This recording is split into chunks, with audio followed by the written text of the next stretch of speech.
Good afternoon, I'm Raylene Ramsey. This is your afternoon news fix for Friday, the 27th of February.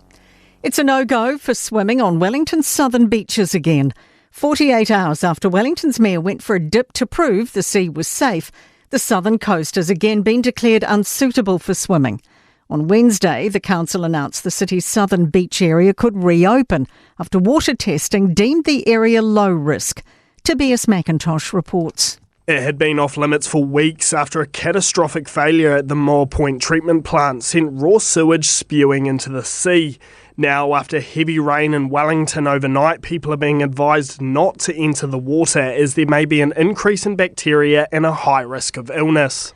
2 people have been arrested in connection to the death of Rotorua woman Charlene Smith, one charged with her murder.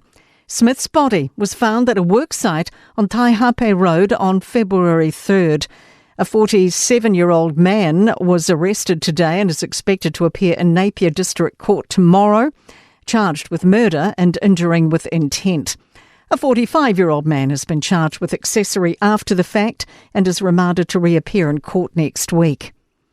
The figures showing the number of people crossing the Tasman may look worse than they actually are.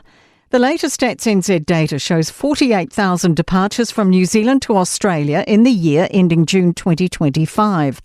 ASB senior economist Mark Smith says that outflow of people looks to be slowing, while more people appear to be coming here. This is really reflective, I think, that the New Zealand economy is certainly turning. Hiring's picking up, and New Zealanders are now seeing that there's more opportunities here in New Zealand.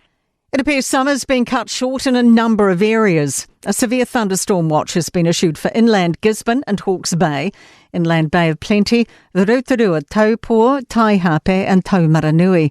Met Service meteorologist Braden White says some of the thunderstorms will be slow-moving. There is the risk of downpours, rainfall of 25 to 40 millimetres in very localised spots. The difficulty with these is it's always very dependent on where exactly a thunderstorm forms. Meanwhile, it's expected to be months before storm-ravaged highways on the Coromandel Peninsula are fully restored. Repairs are underway at 3 sites on State Highway 2 through the Karangahake Gorge, with a further 6 to be completed. Lane closures remain along State Highway 25, with 14 areas impacted. And the transport agencies assessing the big slips which close the road at Whiritoa to see if additional stabilisation will be needed.